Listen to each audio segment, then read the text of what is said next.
3 मे 2026 रोजी संपूर्ण भारत देशामध्ये झालेली नीटची परीक्षा NTAने रद्द केलेली आहे. 21 जून 2026 रिनीटची एक्झाम त्या ठिकाणी होणार आहे. परंतु 3 मे 2026 परीक्षेच्या दिवशी सेंटरवर विद्यार्थ्याला काही असुविधा आढळून आल्या असतील किंवा आवश्यक सुविधा त्या ठिकाणी नसतील तर तो विद्यार्थी NTAला त्या ठिकाणी कळवू शकतो की त्याचं सेंटर कोणतं होतं आणि त्या ठिकाणी कुठल्या सुविधा विद्यार्थ्यांना उपलब्ध झालेल्या नाहीत. याविषयी विद्यार्थी NTAकडे त्या ठिकाणी तक्रार करू शकतो किंवा NTAला मेल करू शकतो की मी 3 मेला जी एक्झाम दिलेली आहे, माझं जे सेंटर होतं त्या ठिकाणी ह्या सुविधा त्या ठिकाणी उपलब्ध नव्हत्या. या सुविधा त्या ठिकाणी असणं आवश्यक होतं. त्या सुविधा नसल्यामुळे मला पेपर लिहिण्यामध्ये किंवा पेपर लिहित असताना माझ्या मानसिकतेमध्ये त्या ठिकाणी बदल झालेला होता. याविषयी विद्यार्थी NTAला डायरेक्ट मेल करू शकतो. 15 मे 2026 NTAने फ्रिक्वेंटली आस्क्ड क्वेश्चनची एक नोटीस काढलेली आपल्याला आठवत असेल. त्याच्यामध्ये NTAने हा मुद्दा दिलेला आहे, कोणत्या मेल IDला त्या ठिकाणी मेल करायचं आहे आणि कोणत्या आवश्यक सुविधा आहेत ज्या सेंटरवर असणं गरजेचं आहे. याविषयी डिटेल इन्फॉर्मेशन आपण आजच्या व्हिडिओमध्ये पाहणार आहोत. नमस्कार, मी अंकुश पाटील. तुम्ही पाहताय श्री छत्रपती अकॅडमी पुणेचं यूट्यूब चॅनल. चॅनलवर नवीन असाल तर अशाच माहितीपूर्ण व्हिडिओसाठी श्री छत्रपती अकॅडमी पुणेच्या यूट्यूब चॅनलला सबस्क्राईब करा. अशाच प्रकारचे महत्त्वाचे अपडेट्स तुम्हाला तुमच्या व्हॉट्सअपवर हवे असतील तर डिस्क्रिप्शन बॉक्समध्ये व्हॉट्सअप चॅनलची लिंक देण्यात आलेली आहे. मुख्य विषयाला आपण सुरुवात करूयात. नीट परीक्षा केंद्रावरील आवश्यक सुविधा आणि विद्यार्थ्यांचे हक्क. विद्यार्थी आणि पालकांसाठी अत्यंत महत्त्वाची माहिती. जर तुम्ही 3 मेची परीक्षा दिली असेल नीटची आणि त्या ठिकाणी सेंटरवर गेला असाल तर बऱ्याचशा सेंटरवर ज्या आहेत बऱ्याचशा सुविधा त्या ठिकाणी उपलब्ध नव्हत्या. त्या बेसिक सुविधा आहेत ज्या विद्यार्थ्यांसाठी त्या ठिकाणी असणं गरजेचं होतं, परंतु काही ठिकाणी त्या सुविधा विद्यार्थ्यांना मिळालं नसल्यामुळे विद्यार्थ्यांना पेपर सोडवताना सुद्धा त्या ठिकाणी अडचणी आलेल्या होत्या. ही NTAची जी काही 15 मेची नोटीस आलेली होती फ्रिक्वेंटली आस्क्ड क्वेश्चनमध्ये, त्यामध्ये 7 नंबरचा पॉईंट त्यांनी दिलेला होता की I face discomfort issues during the examination held on 3 May 26 due to centre related problem. What should I do? आणि NTAने त्याला रिप्लाय दिलेला होता, candidates are advise to forward their complaints grievance along with supportive details document to the NTA help desk. आणि mail ID आहे neetug2026@nta.ac.in.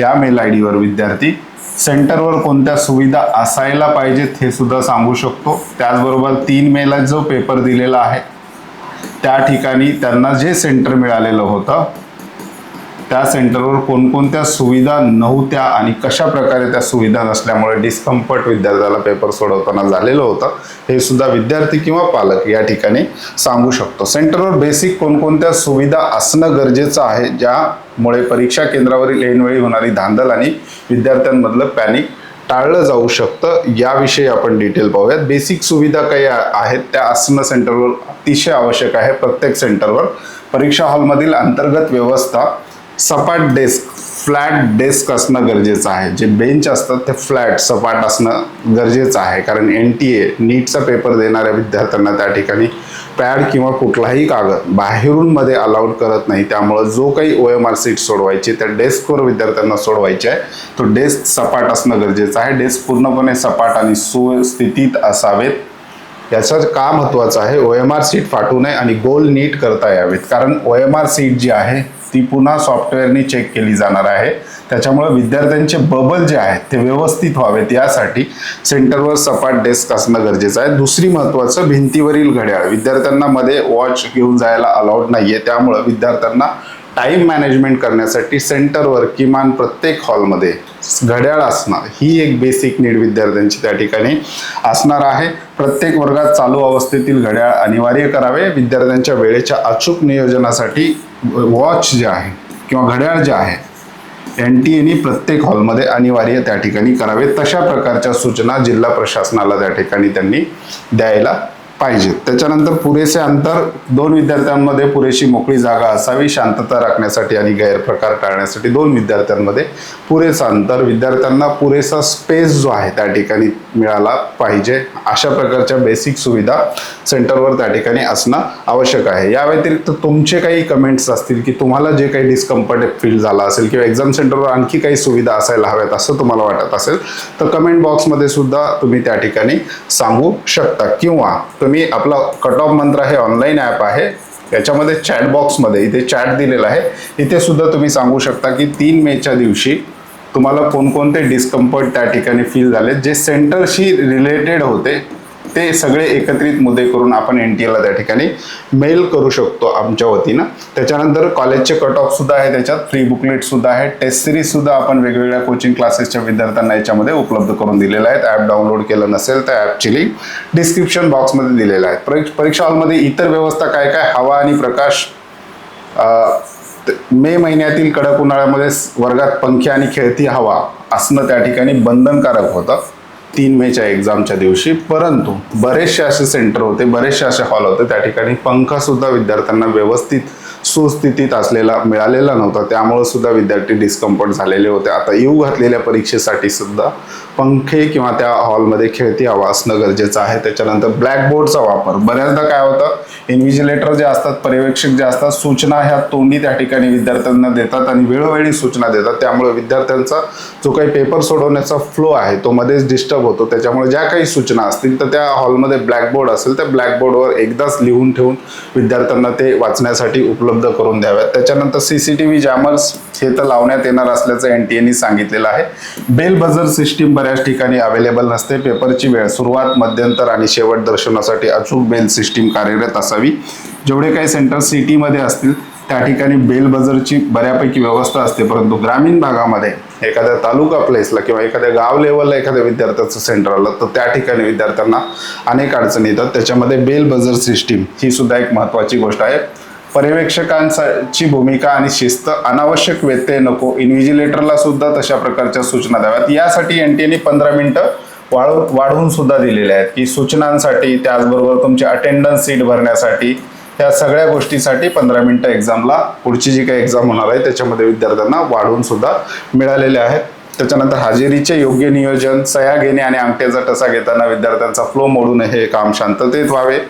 पूर्णपणे शांतता, हे इन्व्हिजिलेटरला 15 मिनिटं NTA ॲडिशनल त्या ठिकाणी दिलेली आहेत. याच्यावर उपाय NTA शोधलेला आहे. बाकी ज्या गोष्टी आहेत आवश्यक त्यावर सुद्धा NTA उपाय शोधावं असं प्रत्येक विद्यार्थी आणि पालकांचं सुद्धा म्हणणं आहे. मूलभूत आणि अत्यावश्यक सुद्धा पिण्याचे पाणी, स्वच्छतागृह, मदत कक्ष, विद्यार्थ्यांना त्यांची बैठक व्यवस्था शोधण्यासाठी तात्काळ मार्गदर्शन मिळेल. त्याच्यानंतर प्रथमोपचार, कोणत्याही वैद्यकीय आणीबाणीसाठी केंद्रावर फर्स्ट एड किट आणि प्राथमिक मदत उपलब्ध असणं गरजेचं आहे. सुरक्षा आणि तपासणी ह्या गोष्टी NTA करतं, म्हणजे स्वतंत्र तपासणी कक्ष, बायोमेट्रिक हजेरी, मेटल डिटेक्टर, हे बऱ्यापैकी तपासणी त्या ठिकाणी होते. दिव्यांग विद्यार्थ्यांसाठी रॅम्प आणि व्हीलचेअर, शारीरिकदृष्ट्या अक्षम विद्यार्थ्यांसाठी केंद्रावर रॅम्प, व्हीलचेअरची सोय असणे अनिवार्य आहे. तळमजल्यावर बैठक व्हावी. PWD बरेचसे सेंटर असतात, PWD विद्यार्थ्यांचा सेकंड फ्लोअरला सुद्धा काही ठिकाणी त्यांचा नंबर आल्याचं सुद्धा विद्यार्थी सांगतात. त्यामुळे पायऱ्या चढण्याचा त्रास टाळण्यासाठी अशा विद्यार्थ्यांची सोय शक्यतो ग्राउंड फ्लोअरवर असावी. स्क्राईब व्यवस्था NTA ऑलरेडी त्या ठिकाणी देतं. पालकांसाठी बाहेरील सुविधा, आता बहुतेक 3 मेची एक्झाम, त्यावेळेस उन्हाळा होता, 21 जून पावसाळ्यात आपण एंट्री करतोय, तर पालकांसाठी सावलींची व्यवस्था किंवा बसण्यासाठी, थांबण्यासाठी त्या ठिकाणी व्यवस्था, बाहेर जे सोडायला येतात एक्झामसाठी विद्यार्थ्यांना त्यांच्यासाठी सुद्धा काही ना काही व्यवस्था NTA सेंटरच्या बाहेर कराव्यात, अशा जिल्हा प्रशासनाला त्या ठिकाणी सूचना देणं गरजेचं आहे. पिण्याचे पाणी, बाहेर थांबलेल्या पालकांसाठी पिण्याच्या पाण्याची मोफत सोय, फिरते स्वच्छतागृह पालकांसाठी आणि विशेषतः जे काही महिला पालक त्या ठिकाणी येणार आहेत त्यांच्यासाठी मोबाईल टॉयलेट्स उपलब्ध असणं त्या ठिकाणी सेंटरच्या बाहेर गरजेचं आहे. पार्किंगचं नियोजन सुद्धा सेंटरच्या बाहेर करावं. गर्दी आणि वाहतूक कोंडी टाळण्यासाठी केंद्राबाहेर योग्य पार्किंगची व्यवस्था असावी, अशा प्रकारच्या सूचना NTA जिल्हा प्रशासनाला करायला हव्यात. त्याच्यानंतर विद्यार्थी आणि पालकांसाठी काही टिप्स आहेत. सगळ्यात आधी तर आपला डेस्क तपासा. हॉलमध्ये गेल्यावर डेस्क खराब किंवा खडबडीत असल्यास पेपर सुरू होण्यापूर्वीच पर्यवेक्षकांना सांगून डेस्क बदलून घेऊ शकता. मानसिक तयारी, परीक्षेदरम्यान हजेरी आणि सह्या करताना येणाऱ्या 5-10 मिनिटाच्या व्यत्ययाची आधीच मानसिक तयारी करून ठेवा. पॅनिक होऊ नका.